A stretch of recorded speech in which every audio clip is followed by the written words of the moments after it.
તો આપણે i10 તો ફ્રેન્ડ્સ ફાઇનલી આપણે i10 ન્યૂઝનું બમ્પર કાઢી લેવામાં આવ્યું છે. નવી i10 ન્યૂઝમાં આગળનો ગોબો એક ઉપાડવાનો છે. ગોબો ઉપડી જાય એટલે ડેન્ટ ઉપાડવાનું છે, ડેન્ટ પુલ કરવાનું છે. એ થઈ જાય એટલે કમ્પ્લીટ.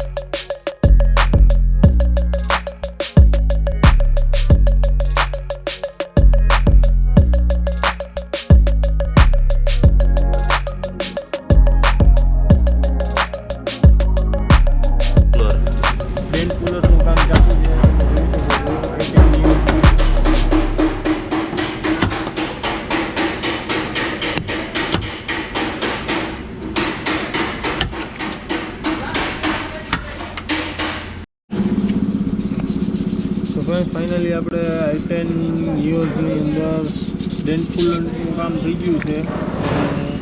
એમાં અત્યારે પોલિશિંગ મારવામાં આવે છે તો એ પેઇન્ટ વર્કમાં જશે. તો ફ્રેન્ડ્સ ફાઇનલી અત્યારે આપણે શું કામ આવે ભરતભાઈ? Fog light fitting.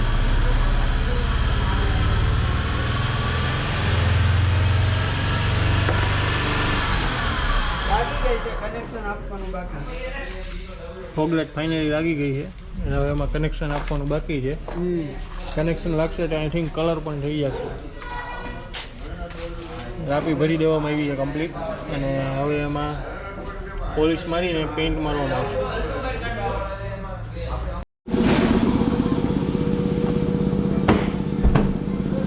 તો ફાઇનલી ફ્રેન્ડ્સ આપણે અત્યારે કમ્પ્લીટલી i10નું લાગી ગયું છે બમ્પર. ફિનિશિંગ કમ્પ્લીટ થઈ ગયું છે અને લાઇટ્સ પણ ચાલુ થઈ ગઈ છે ને. બંધ કરી દો.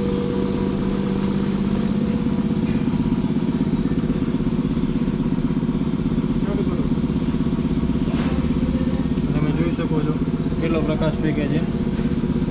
બંધ કરો તો કરો. પરફેક્શન એક નંબર આવી ગયું છે બંને લાઇટોમાં.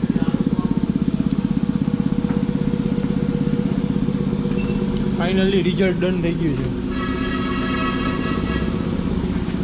હવે આમાં આપણે સનલાઇટ લાગી ગઈ છે અને એમાં પેઇન્ટ મારવામાં આવશે.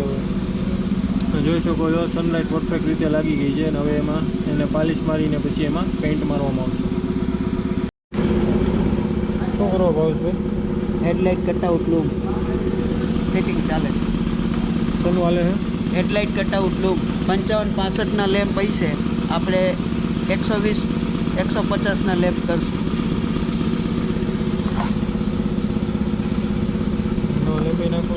હા, લેમ્પ ચેન્જ કરી દીધા છે, ઓલરેડી કરી જ દીધા છે. તમે જુઓ આ કંપની ફિટેડ આવે જે 55-65 આવે.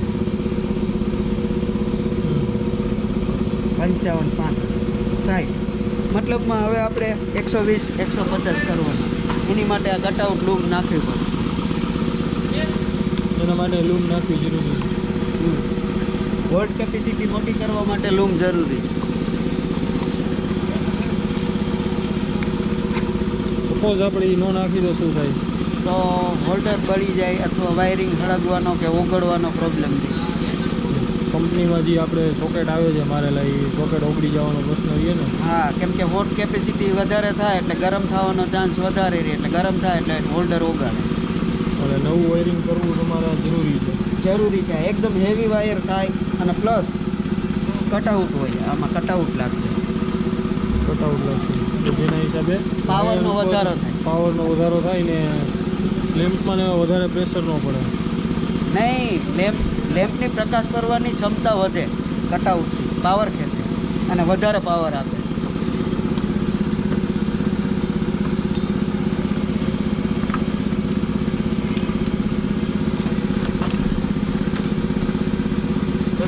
રેડિએટર હાલે છે. વ્યવસ્થિત ફિટિંગ કરવાનું ટાઈ મારીને બરોબર છે. અમારે ભાર્ગવ સરની ગાડી છે ઉગારે નહીં અહીં તો ઓલું કહી રહ્યા હાઈ છે લેવા આવવાનો ગાડી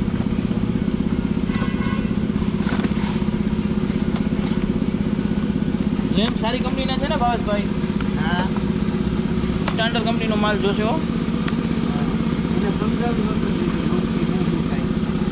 શું થાય ફાયદા ગેરફાયદા અચ્છા કસ્ટમરને સમજાવવા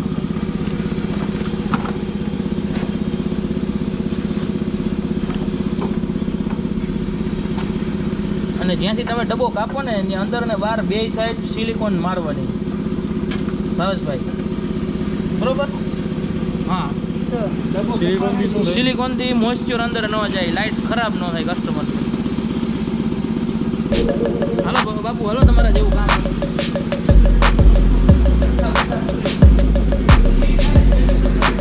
ચાલો ભાવેશભાઈ લૂમ ફિટ કરે અમે થોડી વાર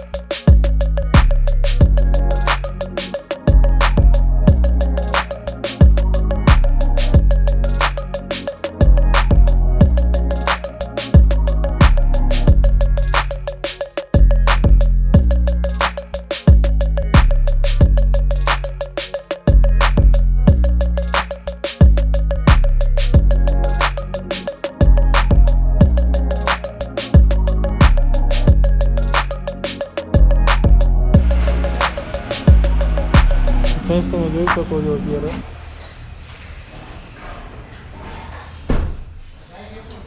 ફાઇનલી કમ્પ્લીટ થઈ ગયેલ છે લેમ્પ આમાં આપણે લેમ્પની સાઇઝ મોટી કરવામાં આવી છે અને એમાં કટઆઉટ નાખવામાં આવ્યું છે અને નીચે આપણે ફોગ લાઇટ નાખવામાં આવી છે તમે જોઈ શકો છો વ્હાઇટ ફોગ લાઇટ નાખવામાં આવી છે અહીંયા ફ્રન્ટ સાઈડના જે લેમ્પ છે એ બદલામાં આવ્યા છે વાયરિંગ કરવામાં આવ્યું છે અને આ કટઆઉટ નાખવામાં આવ્યું છે તમે જોઈ શકો છો વાયરિંગ એકદમ પરફેક્ટલી ડન કરી દેવામાં આવ્યું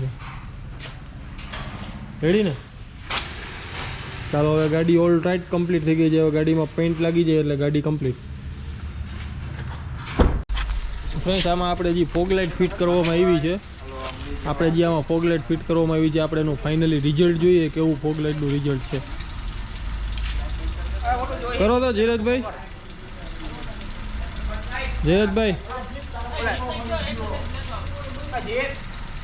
આપણે અત્યારે આમાં જે લૂમ નાખવામાં આવી છે અને આમાં ફોગ લાઇટ નાખવામાં આવી છે તો આપણે જોઈએ એનો પ્રકાશ કેવો પડે છે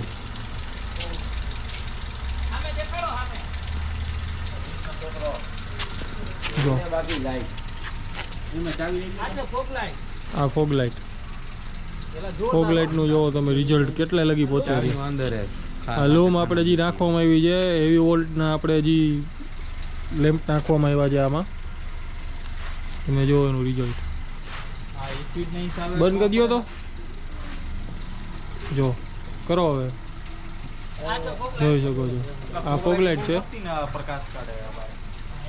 અને આપણે હેડલેમ્પ આપણે જે આ નાખેલા છે ઓહો દિવસ જેવું લાગે હો ભાઈ છે ને હા બહુ હજી આમાં કેમેરામાં જસ્ટિસ નથી થતું બાકી ઘણું બધું અંજવારું પડે છે ને દિવસ થઈ જાય છે હો આમાં તો હા i10ની આપણી આગળ આવેલી હતી i10ની અંદર પેઇન્ટ વર્ક પણ કમ્પ્લીટ થઈ ગયેલ છે તમે જોઈ શકો છો બરોબર ઓલ ટોટલ ગાડી સર્વિસ થઈને રેડી થઈ ગયેલ છે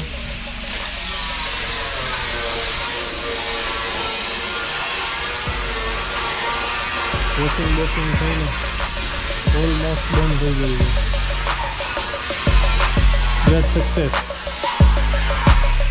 Thank you for watching this video. Like, share and subscribe.